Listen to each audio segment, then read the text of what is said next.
and a warm Myanmar welcome to Burmese Home Gardener channel.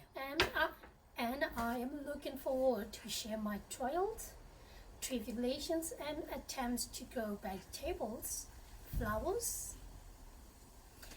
and fruit in my little Leicestershire garden. My gardening experience has been developed through farming in my home country of Myanmar, which was known as Burma.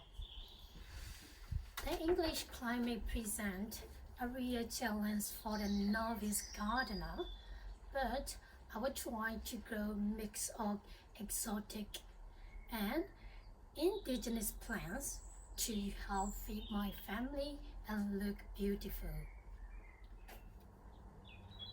And I will try to explain my effort in English and Burmese and sometimes Polish as well.